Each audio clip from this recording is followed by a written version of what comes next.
Hello and welcome to Ignite with Mwangala. With me, Mwangala Chakalashi Santos. Now, this is an exciting episode because we traveled all the way to Mungu and caught up with one of Zambia's seasoned politicians, a businessman, a member, in fact, a founding member of the Movement for the Multi-Party Democracy, which is the MMD, and he has a princely title, Mr. Akashambatwa Mbikusita Lewanika. Welcome to Ignite with Mwangala. Thank you so much. I can confess that I've been looking forward. I like that. And I'm glad that it is happening here at home. Oh, wow. I love that. I mean, we had to come all the way and said, we can't just do Ignite with Mwangala minus having you on the show. I'm so honored to be here and to chat with you. Because growing up as a young girl, I used to watch you on TV every day. And I remember my father used to tell me that he is one of the most intelligent cabinet ministers that Zambia has ever produced. So to sit and have a chat with you is very exciting for me. Now, today we're obviously going to talk about not your political life, because a lot of people know your political life. But I think for starters, let me take you back to your early life as a young boy growing up. I guess it was in Mungu. What was that like? No, it's fun. It wasn't in Mungu. Some people sometimes ask me what football club I support. Okay. This new generation, I don't know what got into them. They think they're Manchester, they're Chelsea. So I always tell them that I'm Nkana. I'm not a supporter of Nkana. I am Nkana. I love that. So I was born in Usakile, African Mine Workers Township, in 1948. Usakile is in one of the towns in the world that has two names, Nkana, Kitwe. Nkana is the mine section. The rest of the town is Kitwe. Altogether, the city is Nkana, Kitwe. That's where I was born. In 1948, which coincided with the formation of the first African political party, the Northern Rhodesia African Congress, whose founder, President General, was my father. Wow. So I was born into a home which was involved in the trade union movement, the political development, the welfare movement, and so on in Usakile, Africa. My father, of course, is the son of King Lewanika I. He was born very near here in Lialui in 1905. My mother was also born very near here in Lukona, which is across the other side of the Zambezi. But my mother's family, before 1884, were located in the Sisheke Kaprivi area. They are Subias. So that is basically the family I was born in. When I was born, my siblings at that time were Boinonge, Umbuyana, and then I was the last one at that time when I was born. My other brothers, Bomwanangono, was already in school in South Africa, a famous school called Tiger Kloof. My other brothers were in school in Barosseland at that time. So that's where I was born. And then later on, you moved to Mungu. In fact, much later on. In fact, when I was born, in Usakile, I started school in Usakile, primary school, where my mother was a teacher. In fact, my mother was a founder teacher at Usakile when Mr. Mkumbula was headmaster and Mr. Kapwepwe was a teacher for adults, and my mother was a teacher for children. So the three of them started Usakile school. So I started school there. I was very excited starting school. I was so excited that I was impatient with those who were preparing me. I actually ran to school to go and register myself. Oh, wow. That's how old were you? I was 6. I was very excited. But my excitement didn't last long because the following day in class, I didn't quite... I thought school was what I saw in the playing field. Yeah. not in classroom. And it was required. You couldn't just go out, and I wanted to go to the toilet. And the ritual was that you had to raise your hand up, have it recognized, and say in English, "Excuse me, teacher, may I please be excused?" And I didn't have the courage to do that. So as a result, when I needed to go to the bathroom, I didn't go to the bathroom. Oh. But soon the whole class understood that I'd gone to the bathroom. Oh. And so I was not very happy with that. After that, I didn't really like school. My mother, who was teaching there, they thought I was going to school, but I would come to school like everybody else. Yeah. And then join them when they are playing at break. So it was several days before they discovered that I don't go to class. Oh, wow. So I wasn't too happy. Fortunately, around the same time, my eldest brother finished his course at Tiger Kloof, and his first job was at Munali as a teacher. And he was my first hero, because when my father told me that we are going to the station because Mwanangono's train is coming, and this train impressed me so much, and I thought it belonged to my brother. So I thought, this guy who owns trains, he must be a big hero. So when he was about to go to Munali, I insisted to accompany him. Yeah. So I went to Munali at a school called Tunduya, which is behind Munali, from 1954 to 58. This was an interesting period because it gave me an opportunity to know who was later to become who in Zambia. Oh, wow. For instance, that's the time I met Mr. Rupia Banda. That's the time I met so many people who became ministers, who became in the first UNIP government. So I was exposed. In 58, I came back to Kitwe. I used to come to Kitwe during the holidays, this period, and went to a school called Kalela in Usakire. One of my schoolmates became a famous footballer. Of course, if you are from Kitwe, become a Rokana footballer, but he became Fred Mwila. Oh, yeah. The other people I was playing with in Kitwe were the former commander of the army, Nobi Simbeye. So for 2 years I was there. Then after that, I was sent to Chalimbana to boarding school with some of our playmates in Usakile, including Nobi and others. So we went to Chalimbana for 2 years, Standard 5 and a bit of Standard 6. After that, I went to England. I went to England to a school called Bethany School in Kent in 1962. This was the school where my uncle, my father's elder brother, Mwanangono, who became Litunga Yeta the First, the father of the present Litunga, and his cousin Wamuongo, went to school there in 1901. So 60 years later, I went to that school. Oh, wow. I did my O-levels and A-levels, then spent a year at Oxford College of Further Education before going to the United States, where I was in Mississippi for 3 years, then went to Cornell University. Mississippi, I went to Jackson State University, which is one of the historically black universities. Then I went to Cornell University, which is traditionally one of the main Ivy League universities, for another 3 years. Went for a year to Canada, ended up with 2 master's degrees before I came back to Zambia and joined Indeko.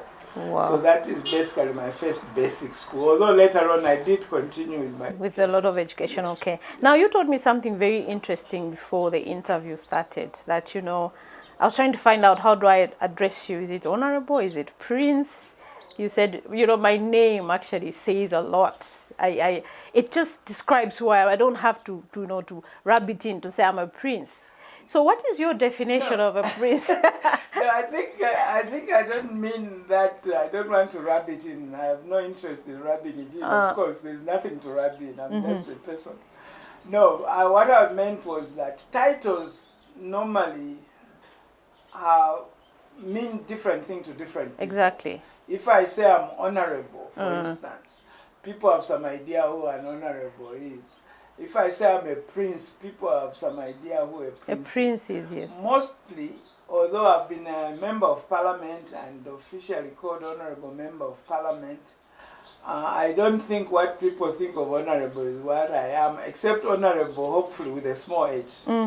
And a prince, some people think you are brought up in a certain way, you are pompous, you are detached, arrogant in a nice way. That sort of Yeah. So that, except in very situation specific, of course, if I have a function at the Kuta, even where I sit, it's different. It requires that people should know that I can't sit where other people may sit, to sit in a particular place. Then being a prince there is functionally useful. But if I'm in Usakile, then maybe I should be more famous for other things rather than being a prince. Wow. I mean, you are the prince, Mwanamulena, so to speak. I'm also a princess, by the way, so I had to ask that question so that you can, clarify to the people that are watching us now. Now, fast forward to your university days, and I think I remember I was just telling you that my father always told me that Akashambatwa, in fact, we all called you Aka. You know, Aka is one of the most brilliant cabinet ministers that MMD has. Where would you attribute your intelligence from? And you also told me that, everybody's intelligent, Mwangala. But where would you attribute? Is it to your mother? I would think that it's my commitment. Yeah. My commitment to public service, my commitment to the democratic movement, my commitment to fighting for justice. It really starts in the home.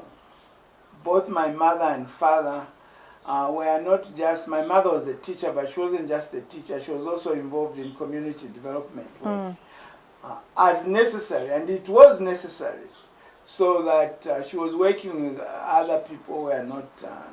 My father, of course, had a job as a clerk, later a welfare officer, and so on in Usakile, but a lot of his time he spent, he was in Usakile alone. He was president of the Kitwe African Society. Earlier than that, in 1929, he was secretary of the Livingstone African Association at the age of 24. And then he became the founder, president general of the Northern African Congress. And they were also involved in a lot of other public civic duties.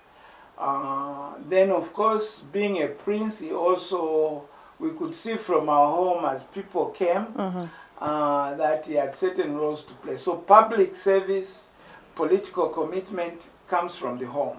But it was sharpened very much with my experience in America. The first university I went to in America was Jackson State. As I say, it's one of the historical black universities and colleges. So it was a black college, and I'm so glad I went there first. And this was in the late 60s. So I got involved in the civil rights movement. In fact, I should say that within the week when Martin Luther King was killed, he had come to Jackson. So I saw him, I heard him speak. Oh, wow. And he motivated us to mobilize people from Jackson, Mississippi, which is a state below Tennessee. He had a campaign in Memphis, Tennessee. And he was mobilizing people to come there and show solidarity to the sanitary workers in Memphis. And I was also involved in, I hoped to go there, I was involved in that mobilization. And how old were you at the time? The day before we were supposed to go to Memphis, that's the night he was killed. How old were you at the time? At the time, Martin Luther King, I was 20. In fact, I think politically I was born at the age of 20. Politically, I was born in 1968. Most people of my generation would tell you all over the world, 1968 was a monstrously impactful year in terms of our politicization, our commitment, our value creation. and many of us who were my age, who were at college at the same time, whether they were in Paris or London or in the University of the West Indies or in Makerere, or you would find that there is a certain, because we were engaged in the civil rights campaign in America, we were engaged in the anti-Vietnam struggle, we were involved even in France, like when the students rose up against Charles de Gaulle, we felt as if we are also there. So it was, and this is the year 68, that's the year Martin Luther King was killed, that's the year Bobby Kennedy was killed. I don't even know if even music changed. The music that were popular to us were very political type of music and so on. So I think that transformed and shaped who I am politically and my values and my commitment. Then after that in Mississippi, I went to Cornell University, which is traditionally a white college anyway, one of these, what do they call, Ivy League universities. While there, I participated in the Southern African Liberation Support Committees. I became president of the African Student Association. I even became vice president of the Pan-African students in the Americas for the whole of North America. And this really politicized me a lot, together with my whole generation. The other people I was with at Cornell, for instance, my friend, comrade Koigi Wamwere, I thought I was tutoring him in politics. When he arrived, I received him at the airport. He was a nice African liberal boy. But when he became politicized, he thought I was not radical enough. He's one of those people who were jailed by Kenyatta and Moi for a total of 13 years. Apart from Raila Odinga, he was jailed politically there for longer than anybody else. But we left the United States with a mission to come back to Africa, to end military governments and to end one-party states and to liberate Southern Africa. Wow. Some of us were in Ghana, were joined, they also were involved in their struggles there. Some were in Nigeria, some went to Kenya, some were Zimbabweans and Rhodesian and so on. So my whole generation was super politicized. In fact, when I came back to Zambia in 1975, after Canada, I was very frustrated because my fellow managers at Indicos were interested in Mercedes-Benz. If they go to London, what excited them was shopping. And I found them very unpoliticized. That wasn't the case for you. No. So up to now, I mean, that you are saying, I don't know what you say that I'm a politician. I've never been a politician. In fact, What would you call yourself? As a politician, I'm a failure. Because a politician wants to be an MP, wants to be president, wants to drive a Mercedes, wants power. I'm a revolutionary. I want the society to change. Wonderful. So I don't want to be president. I'm not happy because somebody else is president who I like or whatever it is. Even like now we have a new government. What I'm watching is that are they tackling the fundamental problems of Zambia or are they dealing with symptoms? I love that. If they are dealing with symptoms, then they may be more efficient than others who tried, but if you are dealing with symptoms, you are dealing with symptoms. And the fundamental question of Zambia, the fault line in Zambia, the constitutional fault line in Zambia has remained the same. We have changed ruling parties, we have changed presidents, we have changed slogans, we have even changed allies, but we have not changed the system. I love that. Now, if you're watching us now, I am talking to Akashambatwa Mbikusita Lewanika, and we traveled all the way to Mungu and caught up with him. We take a short break. When we come back, we continue talking to Mr. Akashambatwa Mbikusita Lewanika. In fact, I'm going to call him Aka because that's what all of us know you for. Me happy.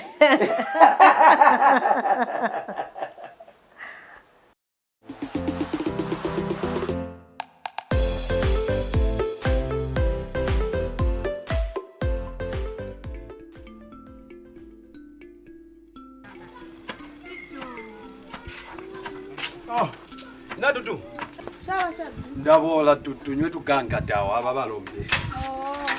Usimbi wangu bevo.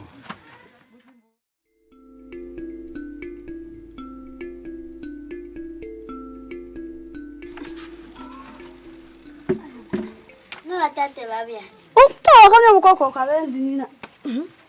Kutakulwa kamba toka kakasika coronavirus. Ndawampira ndakwambira masiku tako niwati mvida. Mba ushupa mara ushupa waso.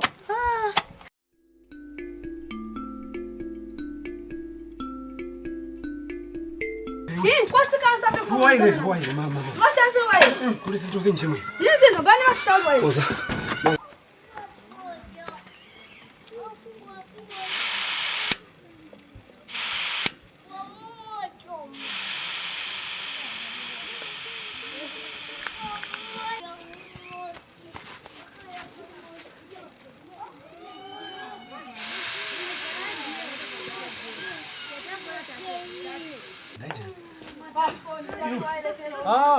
Ndari yote.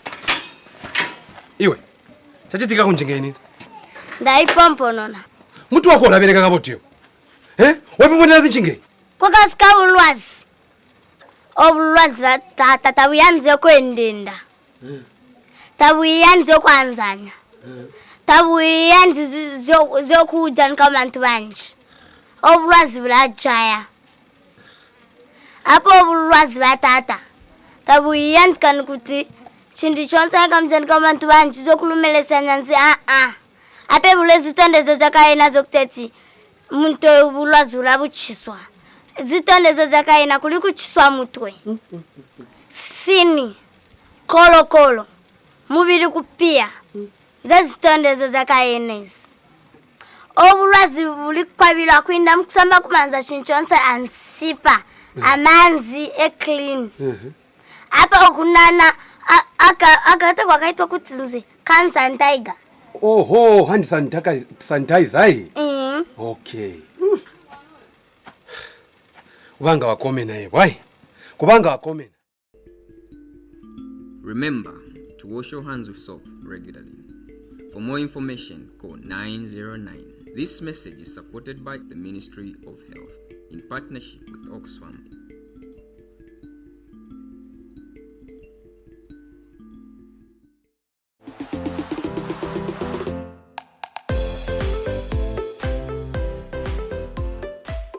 Welcome back. If you're joining us now, I am talking to Akashambatwa Mbikusita Lewanika. We oftenly called him Aka. Now, you said I'm making you happy. Would you like to be called Aka, or is there a specific reason why? I struggled telling people that my name is Akashambatwa. The more I tried, the more people harder it chose became not to call me at all. So you decided to shorten it to Aka. I didn't shorten it. I accepted it being shortened. I like that. Now let's talk about the time when you were now, trying or bringing people together to fight the one-party state that I think Zambia was from the time we were independent to right about 1991. Was that journey easy for you? No, it was not easy, and it has not been successful. I feel actually that we haven't succeeded. By the way, Zambia was born in a constitutional dispensation that established a multi-party democracy. So the original Zambian constitution was a multi-party constitution. And it was only turned into a one-party state at the end of 1972. And the first one-party state election was in 1973, so that is when it started. And it marked the reversal of the promise of independence. Yeah. The promise of independence had to do with freedom and justice and equality. Indeed, before UNIP, as I think we mentioned at the beginning, that my father was founder President General of the Northern Rhodesia African Congress, which was the first political party in Zambia in 1948, and he was president from 1948 to 1951. It had two slogans. One was the same slogan of all the Congress movements from Cape Town up to Kenya, which was one man, one vote. The other slogan, which was very specific to the Northern Rhodesia African Congress, was unity in team spirit. So the leadership of the generation of my father was founded on a mission to give the vote to Africans at the end of the day. It was founded in a leadership on the basis of a leadership style of collective leadership, team spirit. Yeah. And therefore, the declaration of Zambia as a one-party state, one, it was an imposition. It was not a democratic decision. Meant that the right to vote, which Africans in Northern Rhodesia, in Zambia, gained with independence, was compromised. Because you're right, if for your vote to be real, you must have a free choice of how to cast it. The one-party state actually directs how you should cast that vote. That you can only vote for MPs, for councillors, for presidents who are put forward by one political party. Which doesn't give you a choice. So it's not a choice. So it was a betrayal of that. The one-party state also rides on something that started going wrong with Zambia even before Zambia was born, which is personalized leadership, which was a betrayal of that second slogan of unity in team spirit, which indicates leadership through consensus, leadership through collective working together as a team. So that the one-party state was a betrayal of the promises of independence. It was a betrayal of the founding principles, the founding mission of the African liberation movement that it's inherited to that place. So that in 1991, when we organized to change it, we were really organized to take back Zambia where it should have been, where it should have started at the very beginning. That is why we don't say that we created a multi-party democracy. We say we reintroduced a multi-party democracy. You were just going back to the original plan.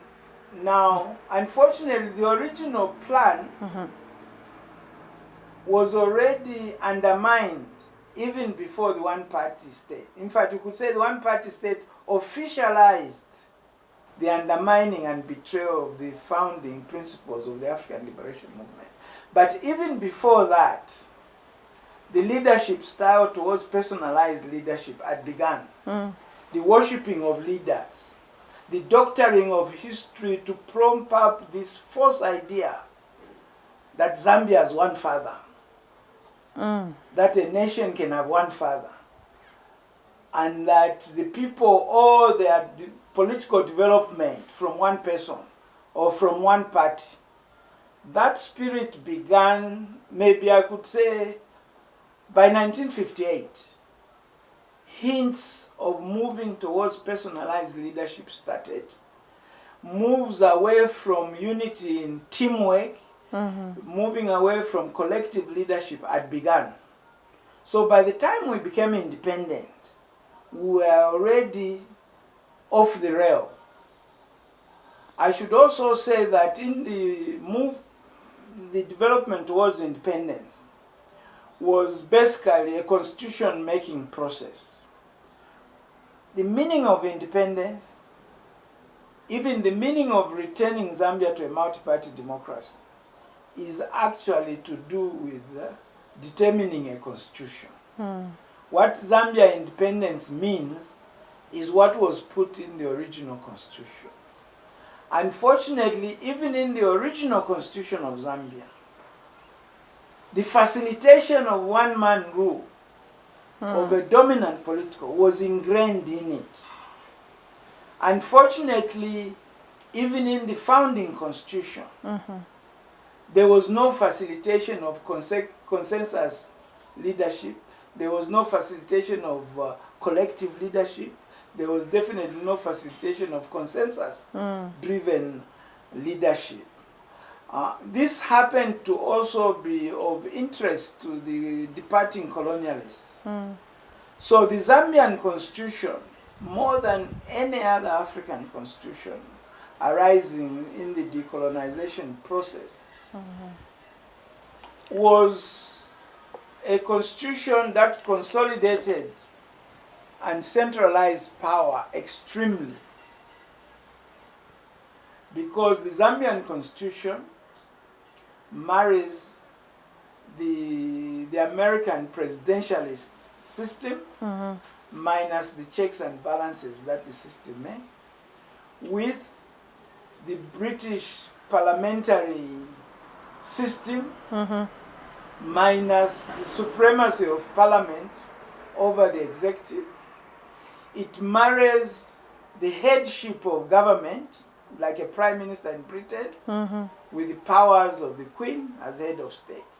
So it marries the head of state functions and the head of government functions. It provides for the ruling party to capture the state. It provides for the ruling party itself to be led on the basis of personalized relationship. So the disease that became an open sore with the declaration of one-party state, including some of the symptom problems that we are seeing, are deep-rooted. Wow. Now, I know politics is part of who you are, but you've told me that you're not a politician. Maybe my question would be, how do you strike a balance between being a prince and a politician? I don't know. What do I call you? A revolutionary? Or are you a politician? Well, you know, as a human being, as human beings, nobody's born to be a soccer player and only a soccer player, that because you are a soccer player you can't fish. True.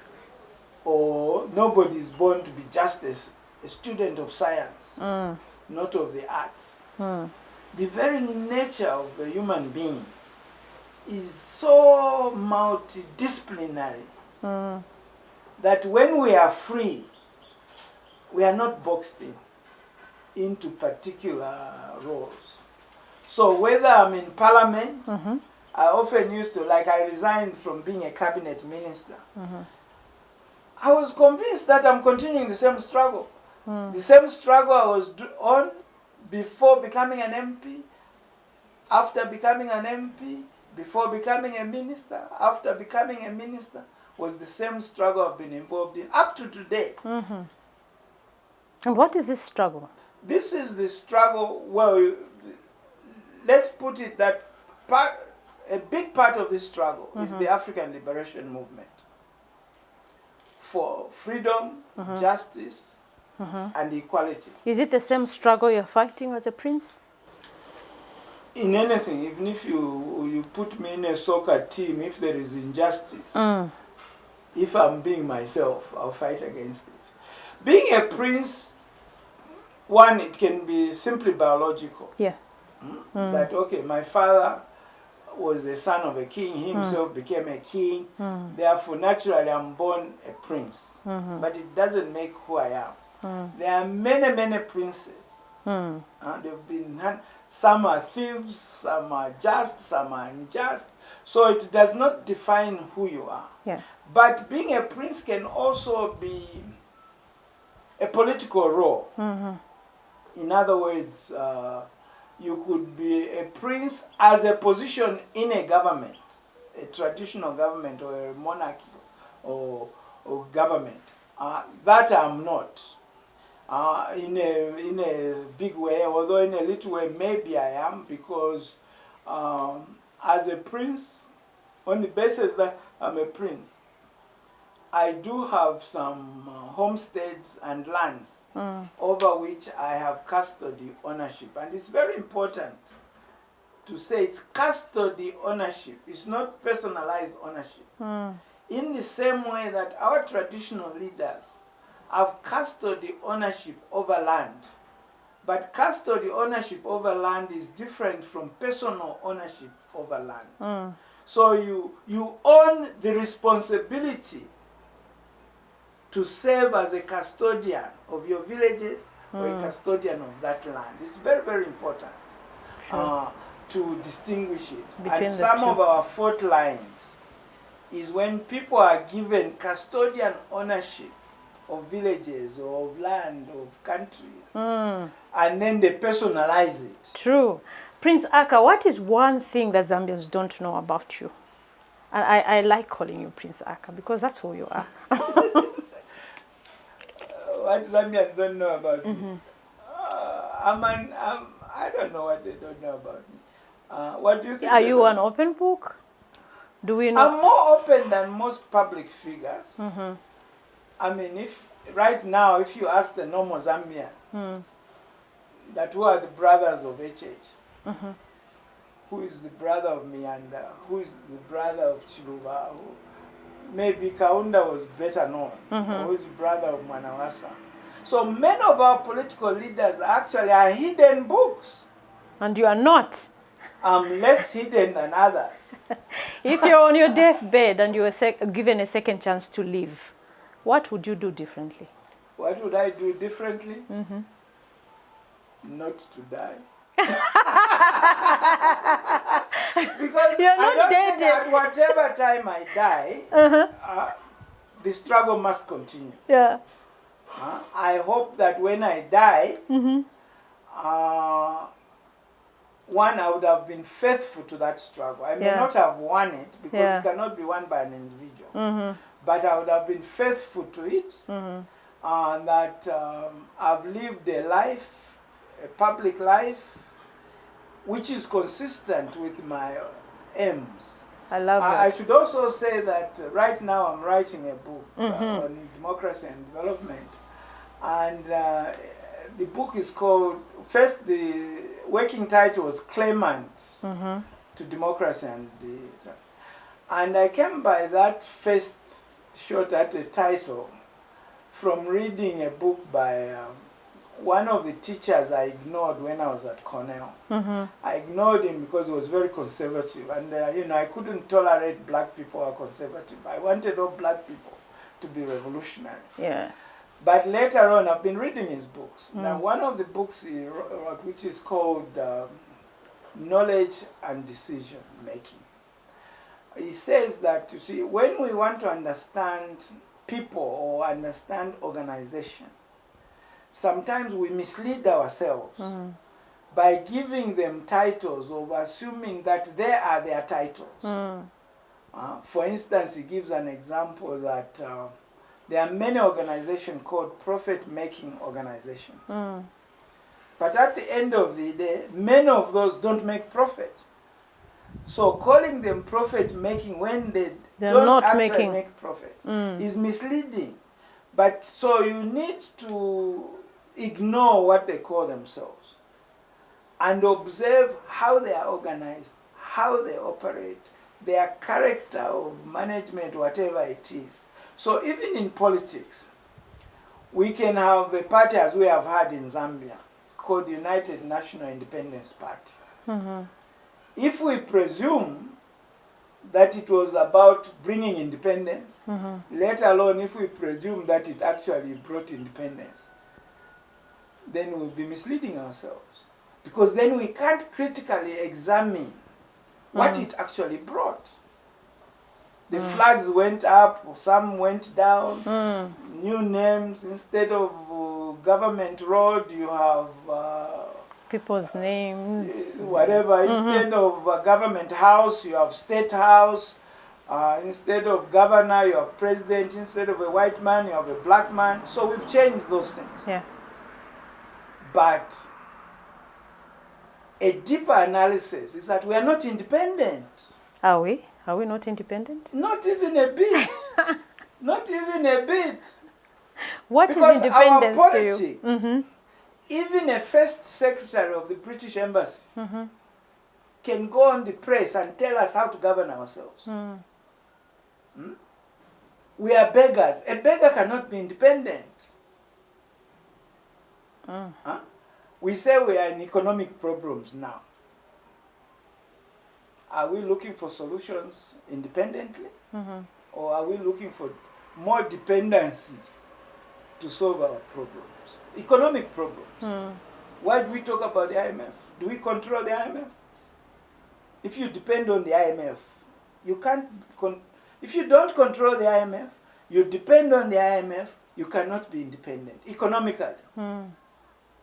Politically, not only Zambia, but many countries, if not all the countries in Africa, are being politically pressured to take political positions, which if they were free would not take. So that if we examined how UNIP was actually organized, not how it said it was organized. For instance, it's at one time in the one-party state, it said it had given us a one-party participatory democracy. If you analyze what was actually happening, one, it was not democratic at all anyway. Two, it was only participatory for those who are UNIP.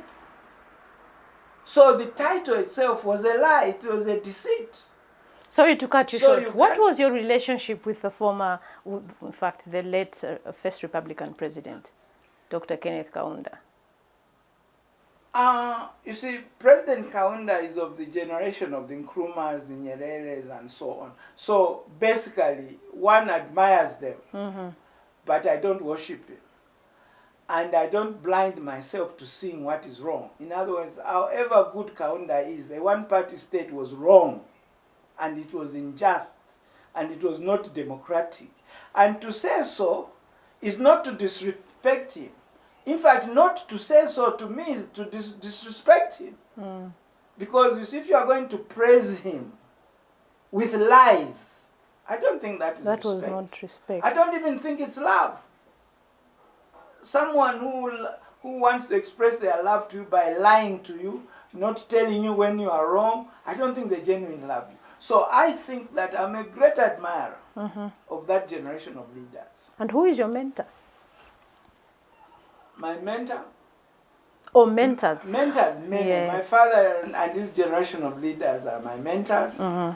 Even out of the Kaundas, the Nkrumahs, there's a lot that I take. For instance, if you take someone like Nkrumah, I admire this idea of someone leaving Africa to go abroad to study, reinforce himself, and then come back. I love the struggle. I like that. Wow. Even with KK, the idea that people can dedicate themselves to a political struggle and be prepared to go to jail to sacrifice for that. I admire that, and it inspires me. Have you been to jail before in your struggle to freedom? No, I haven't. Okay. What lessons can we draw from your life? I know we don't have a lot of time, but you seem to have this wealth of so much knowledge. Maybe my questions to you would be, what are some of the lessons that one can draw from your life? And are you mentoring anybody that can take over from where you would like to live? I know you've said one of the things you don't want to do is to die. One thing I am happy about is when I look at my children. They are more Aka than Aka is. They are more true to what I want to be. Than you are. In terms of how they relate to jobs. They face the same pressure as many face. Yeah. Like I'm 100% sure that none of my children will ever be corrupt. I love that. Never. Is that coming from the father? That's coming from me. It comes from my father. And it's not something that I sit them down, that I'm mentoring you, don't be corrupt. But it's something I'm pleased that by whatever means it has happened. So I would also hope that not just my children, but the younger generation. I often, lately more often than before, my message to young people is that all of us have a very good idea what a good leader is. We have a very good idea. So our first duty is to be the leader we want the good leaders to be. It starts with us. And be consistent that, you see, you can't corruptly become a presidential candidate or a parliamentary candidate for your party. and hope that after your party makes you a candidate, then you become clean. You can't. You can't corruptly become president and corruptly become an MP and then be non-corrupt afterwards. Many young people are misled to, and not only in this generation, in many generations, that the end justifies the means. That you can use crooked means, but for a right cause. My message is that that is never, never, never true. Corrupt means lead to corruption. Wrong means wrong to wrong ends. And if I was to criticize the generation of the Kaundas, the Nkrumahs, whom I admire, is that they thought that they were self-righteous. They thought that because they were convinced that this is the right thing, you are convinced that all Zambians should vote unit, then you use all means necessary To make sure that they do that. Then you hope that a good end like unity can be. It's really incredible that people thought that you could unite a nation by force. doesn't work like that. That you change the constitution to ban other parties, and then you think you have succeeded in uniting the nation because nobody has a choice except for your party. So their fault was to think that the end, which they thought was good, is justifies the means, which in their better selves they knew was wrong. Because as freedom fighters, what were they saying about the colonialists? Imagine, They yeah. said the colonialists are dictators. So it means when they became dictators, they knew better. But they thought that the end of uniting the country or the end of them becoming president is justified. Great. Now, quickly, I know we're out of time. I saw you have so many books, I think thousands. They're in their thousands. Give me one book that has changed you. There are many books. Just I'm one. changed every day by book. Okay, let me just quickly say, there are certain books that I keep referring to. Frantz Fanon's The Wretched of the Earth, Walter Rodney's How Europe Underdeveloped Africa, particularly that one, but both of them ran through almost all the things that I've done about it. I think if I was to pick two off the top of it, but there are many, and every book I read inspires me. Maybe I'll tell you a short story that one day a young man found me here in my book, my Your library, yeah. He found me reading. So he looked at it. Have you read all these books? I said, many of them I've read them and I'm still reading. Then he found me reading a book on Ramaphosa. Then I told him that, then he said, are you not lonely? I said, no, I'm not lonely. You see, this book I'm reading of Ramaphosa, it's as if I've been visited by him. Yeah. His mother, all the people he knows, his fellow students. So if I finish reading this book, I'll get more information than if I just met Ramaphosa. Exactly. So my books are like 1,000 people in each book. And then they are nice because if the people I meet in a book bore me, I can just put it back in the shelf, put another book with a set of better people to talk to. I love that. Prince Aka, what is a background to the kingship? In Barotseland? In Barotseland, yes. Yeah, that's interesting because it's in Southern Africa particularly, maybe in the whole of Africa. You have two types of kingships, if we are going to be gender insensitive. That you have the kingship modeled after the Chaka, that he himself conquers a bunch of natives, and those he conquers, he tells them, I'm your king. Okay? Or you have the other one, which is the Barosi model, that in the beginning people had no kings. The people themselves decided that in order to manage their common governance and so on, they need a king. So the Barroso system is that it's the people who decided to have a system of government based on having kings. In fact, their first monarch was a woman, a queen. So they decided to have a queen. It was not the queen who decided to be a queen. The people decided for her to and be queen. The queen did not conquer those people. So now that I've conquered you, I'm your queen. Okay. Now what that implies then is that the kingship of Barroseland is not an entitlement. It is a privilege. And it's a privilege by grace from people. And it's a responsibility on behalf of the people to do the people's will. And therefore, the people chose the system of government, of kingship, and they have ever since been choosing also who is to be king. Not the kings choosing themselves. So being a king of Barroseland is not an entitlement. No one can go to court that you put the wrong person, I'm the one who should be there, because nobody has a right to be there except who the people have chosen. And once they've chosen, that's it. We are privileged, I think, as a family, that for 400 years, the people have been deciding to choose their kings from your family. From our family bloodline. Wow. 400 years. Yes. Now, straight. That is not because we are inherently special or that we can beat them up if they choose from somewhere else. It is something we have to just gracefully accept as a responsibility for that. So that is really the system of the Barroso kingship.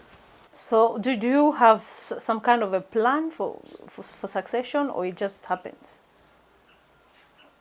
No, you see, the people may have plans, and they are not obliged to tell, even if they want you to be a king, they are not obliged to tell you that we are planning for you to be a king. It just happens because they've decided. Yeah, they've already, at any given time we have a king. So at any given time, the question does not arise. Yeah, I like that. Of Course. So, but it is not up to, in fact, culturally, those of us who are members of the royal family, we are brought up not to show indecent curiosity over that process. We shouldn't be part of it. Wow. We shouldn't go around like you want to be president. Like I'm the Zambia, next one, I'm that, campaigning. If you make me your leader, I'll give you buses, I'll bring the meal price down. We can't do that. So self-promotion is not part of our process. Not only in the choice of kings, and this is very important, that in the Barroso tradition, which is the same as in the African indigenous traditions, when there are not circumstances of wars such as those that produce Chaka, that one of the clearest disqualification for leadership is to want to be a leader. So whether you are looking for a village headman or a headmaster, you have to watch out that those who really want to be in those positions may be exhibiting wrong characters. Because leadership is a service position. It's to serve people. Yes. So I can't kill you in order to save you. I can't bribe you to save you. I can't endear myself to you to save you. If I'm privileged to be asked to save you, then I have to just have the heart to sacrifice myself to save you. So it's not a position to be campaigned for or that. So the number one disqualification of leadership is indecent curiosity, ambition to be a leader. Okay. Now let's talk about the controversial Barroso land agreement. What is it? Where are we with that? There is no Zambia without Barroso agreement. Those that abrogated the Barroso agreement endangered the very state of Zambia. Before I go into those details, let me say that something Zambians don't know because they've been cheated. The Barosland Agreement has one statement, one phrase, indicating its purpose. And its purpose was to create one country, one nation. It was signed in May, long before Zambia existed. So it says one country, one nation. That's where one Zambia, one nation Came from. from, yeah. It doesn't come from a Bemba marrying a Ngoni. Africans have been marrying each other for centuries. We are all mixed. So that's not what one Zambia as a nation. One Zambia, one nation arises from the Barroso Agreement, which means if you abrogate the Barroso Agreement, you are rejecting that idea. And those who reject that agreement, who reject that idea, and pretend to be the proponents of one Zambia are very deceitful. And they are killing Zambia, and they've probably already killed it. So, now the Barosland Agreement. Why was there a Barosland Agreement? Why wasn't there a Lubemba Agreement? The reason there was a Barosland Agreement is because in engaging with the colonial, European colonialists, Barosland engaged them as Barosland. Barosland was not created by white people. It was not created by Zambians. It predates colonialism. It was a functioning nation state with a government, with a king, who was able to engage in international relations to proactively address the threat of European colonialism and to face that threat by seeking protection from one of these threatening forces, preferably the stronger or the more nicer one of them. Barosland, Mangwato in Botswana, Masutu, Kwalisutu, and many Africans, so that among these Europeans, the better devil is the British.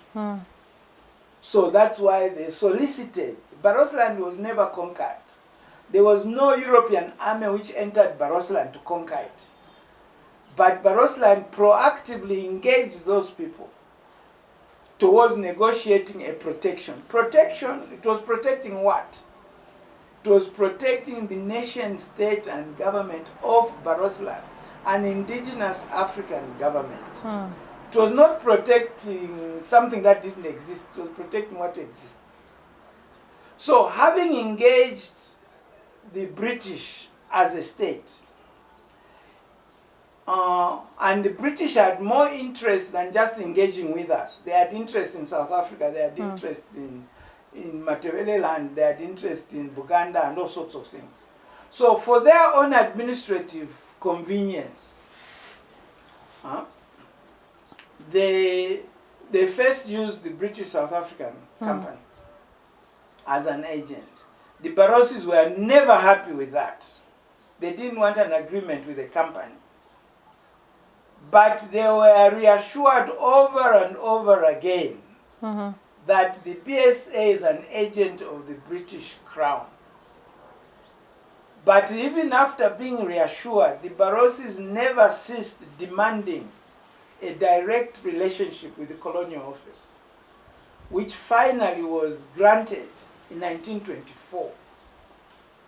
So even in 1924, Barosland engaged the British government through the colonial office as an entity on its own. Now, for their own administrative convenience, they decided that first, as I said, to use the BSA company, next to use the British High Commission based in Cape Town at first, and administer their protection together with the administration with protection over Botswana, Basotho, what became Basotholand, Bechuanaland, and so on, from Cape Town. Later on, again, at their own convenience, after discussing with us, they convinced us that administrative is more efficient to attach Barotseland to Northwestern Rhodesia. That's a longer story, Northwestern Rhodesia, that we may explain another day. And in 1911, to attach Barotseland to Northern Rhodesia. So that Baros Protectorate and Northern Rhodesia Protectorate as two separate, distinct protectorates with separate path towards engaging the British, separate entities in terms of nation states, were given a common governor to rule over both, to head the administration, the overall administration of both Barotseland Protectorate and Northern Rhodesia Protectorate. And this is not unusual because the British High Commission, who shifted from Cape Town to Mafeking, which is just south of the Botswana border, was administering the protectorate of Basotholand and Bechuanaland and Swaziland. So although they had a common high commission, they were separate countries. So although Northern Rhodesia and the Baros protectorates had a common governor, they were separate. So to fast forward, when the British decide, or when the movement towards independence takes root, the British indicate that they are not prepared to continue the protection of Barotseland once their protection of Northern Rhodesia finished. So they were interested in how to exit. Now, the Barotseland Agreement is the negotiated exit plan for the British, and also the negotiated arrangement of how Barotseland and Northern Rhodesia Protectorate will go forward, as the Barotseland Agreement says, as one country, one nation. That's what the Barotseland Agreement is all about. So the necessity of the Barotseland Agreement is that in the exit of the British colonial authorities, there was a question of what happens now to their previous agreements. So the Barotseland husband that. To summarize that, what is the Barotseland Agreement? And where are we with it? First and foremost, my message to Zambians is to stop being lied to. My message to young people is that read. The very first paragraph of the Barotseland Agreement indicates its purpose. And its stated purpose is to integrate Barotseland with Northern Rhodesia to create Zambia. So stop being lied to that the Barotseland Agreement is about secession. Check for yourself. You discover that Barotseland Agreement is for integration and not that. So that's number one. Number two, the Barotseland Agreement confirms that the indigenous African government of Barotseland will be the principal local government authority over Barotseland. That's number two part of the Barotseland Agreement. The third part, which is also quite important, very critical important, is that it lists, in exercising its local authority, what function will this government have? So within the Barotseland Agreement, there is a list of the functions. I won't go over them, there are many. But I always don't forget to say the number one area in which the Barotseland local authority was to be exercised is over land and natural resources, as well as a lot of other stuff. So those are the aspects of it. The other part which is important in the Barotseland Agreement is the guidance that if Barotseland is going to be an integral part of Zambia, then Barosi people, nationals, will be citizens of Zambia to be treated equally as other Zambian citizens. And that the human rights of Barosi people will be assured together with the human rights of the other Zambians. That also is in there. Lastly, let me say that the other important part of the Barotseland Agreement is the guidance of how should the Barotseland government relate to the Northern Rhodesia government. And there are two words. One is cooperation. That the Barosi government is guided to be cooperative in its relation with Zambia. And the Zambian government is urged to be consultative in her governance. That is what Barotseland Agreement is all about. Wow. So quickly, where are we with that agreement? Where we are is that we've been lied to. And the Barotseland Agreement has been unilaterally abrogated on the basis of lies. And in the process, the very basis of One Zambia, One Nation has been undermined. And this problem will not go away by wishful thinking. I'm hearing lately that, oh, what the Barosi need is development. That is rubbish. When the African politicians were fighting against British colonialism, which African nationalists would accept if the British said, no, don't fight for independence, we are going to build you a bridge. Why didn't the Zambians stop fighting for freedom? Because Cicero has built a railway from Cape Town to Sakanya, had built a bridge over the Vic Falls. Is that pyramid called the flyover in Lusaka more amazing than the bridge over Vic Falls? What if when we fought against the Federation, we stopped? So, no, Welensky has said he's building Kariba Dam. The freedom of people to govern themselves is not purchasable. There's no price for it.